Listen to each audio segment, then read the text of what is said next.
kandungan di dalam kopi LB kopi kita itu ada 6 macam. Sama ya? Nah, karena kandungan di dalam kopi kita itu kan ada Ganoderma, ada Cordyceps.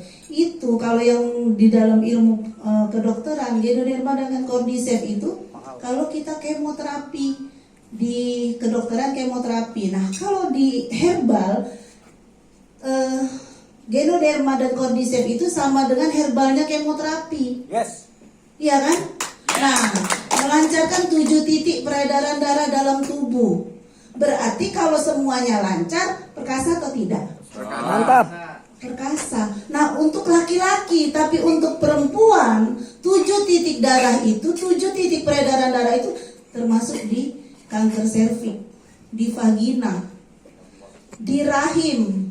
Makanya kalau misalnya kita punya datang bulan sakit, itu bisa di terapi pakai LB kopi.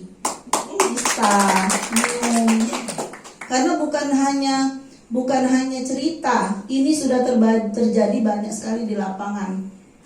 Nah, apalagi yang tidak punya keturunan. Cordyceps dengan Ganoderma itu kalau disatukan bisa membuat sperma itu banyak pertumbuhan, bisa kuat. Jadi nyampe ke hidung telur, bukan ngomong kanji, bukan ngomong genit maksudnya.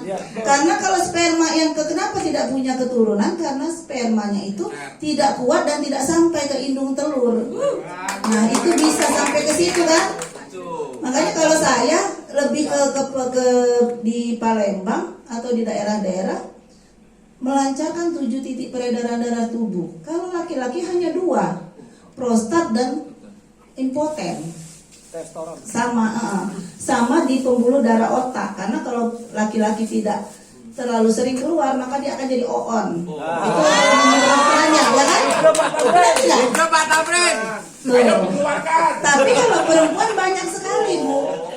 Getah bening, payudara, itu karena di dalamnya itu kan kita pakai robusta hanya aroma. Robusta itu hanya aroma dari kopi, jadi kopinya tuh hanya sepersekian persen hanya untuk aroma karena penduduk Indonesia lebih senang dengan kopi. Nah, tapi kan kita ada, kalau makah itu hanya pelengkap, ya kan? Ada ginseng itu ginseng merah yang